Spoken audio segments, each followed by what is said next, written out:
Friends नमस्कार आपण मानकु मोर channel Indian flavour को बहुत बहुत स्वागत जनाउछि। फ्रेंड्स आज मु आनी महाप्रभु जगन्नाथंकर 56 भोग पारिजातक पिठार रेसिपी जेते सुंदर बनाइले मध्य मंदिर परि स्वाद केबे मध्य आसीबो नाही।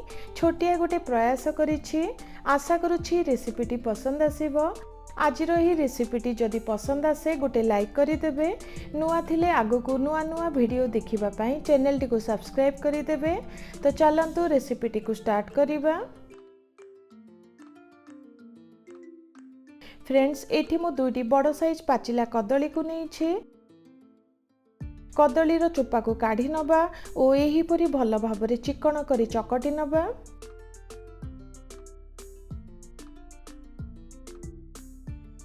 भल भावरे चकटी नेली।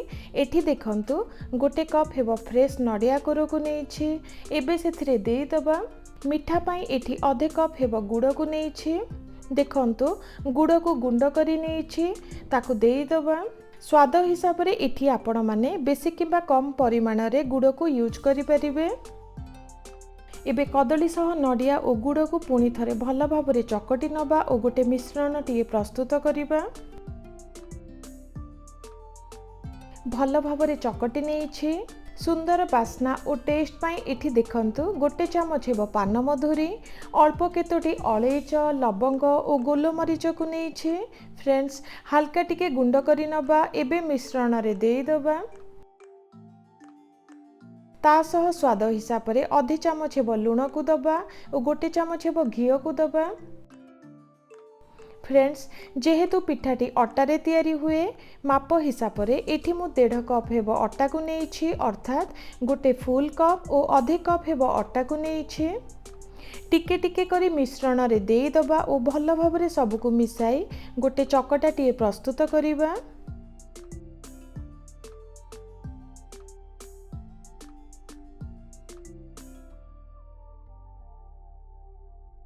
फ्रेंड्स एठी मोते पानी देबा पाई किछि आवश्यक पड़िला नाही। टिके काठुआ होई जाए तो आपण माने एठी पानी किंबा क्षीर मध्य देई परिबे। किछि समय परे देखंतु पिठा पाई अटा चकटाटी रेडी हेई गला। 5 रु 10 मिनिट पाई रेस्ट रे रखि दबा।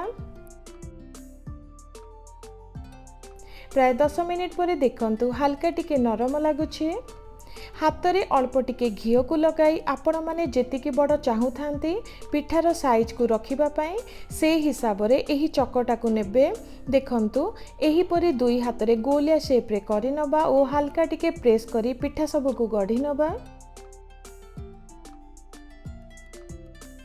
देखंतु एही परी गढ़ी नेली। फ्रेंड्स मोर चैनल रे बहुत गुड़ाए 56 भोगर रेसिपी सब शेयर करिछि। निश्चित देखंतु वीडियो सब जदि भल लगे तो लाइक करदेवे। आगो को नुआ नुआ वीडियो देखिबा पई चैनल टी को सब्सक्राइब करदेवे। देखंतु पिठा सब को गढ़ी नेली। एबे गोटे गोटे करी छाणी नबा। महाप्रभुंकर प्रसाद घी रे होई थाए, तो एठी दरकार हिसाब रे घी को नेइछि। आपण माने तेल मध्य नेई परिबे। देखंतु घी मेल्ट होई गरम हेई गलानी। एबे सेथिरे गोटे गोटे करी पिठा सब को देई दबा। किछि समय परे ओलोटाई नेउछि, जहा द्वारा उभय साइड भल भाबरे भाजी परिबो। टिके क्रिस्पी ओ बादामी रंग हेला जाय छाणी नबा। फ्रेंड्स एठी मने रखिबे घी किंबा तेल अधिका गरम थाए तो पोड़ी जीवो और भीतर भाग कंचा रही जीवो। तो सब बळे मीडियम हीट रे ही छाणी नेबे। किछि समय परे देखंतु पिठा सब डार्क बादामी और क्रिस्पी लागुछि। एबे छाणी नबा। देखंतु गोटे पात्र को काढी नेइछि। फ्रेंड्स एबे बाकी रही जाइथिबा पिठा सब को छाणी नबा। फ्रेंड्स एही पिठा को आपण माने तेल रे मध्य छाणी परिबे, किंतु घी द्वारा मंदिर परि स्वाद और बास्ना आसी थाए। एबे चलंतु पिठा पाई गुड़र गोटे सिरा प्रस्तुत करिबा। एठी मो गोटे कप हेबो गुड़ को नेइछि। एबे सेथिरे अल्प टिके पानी देई गरम करि नबा।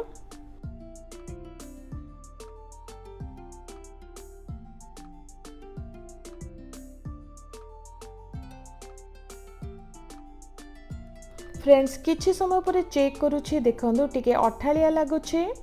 एहीपरि ही रहिबा दरकार। वर्तमान गुड़ सिराटी प्रस्तुत हो गला। एबे हीट को लो रे रखिबा और गोटे गोटे करी पिठा सबको सेथिरे दे दबा। फ्रेंड्स, पिठार उभय साइड को गुड़ सिरा रे भल भाबरे बुड़ाई गोटे प्लेट को काढ़ी नबा।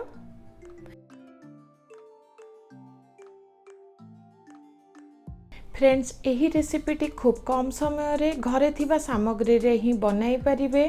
आजिरो यही रेसिपीटी को फॉलो करंतु।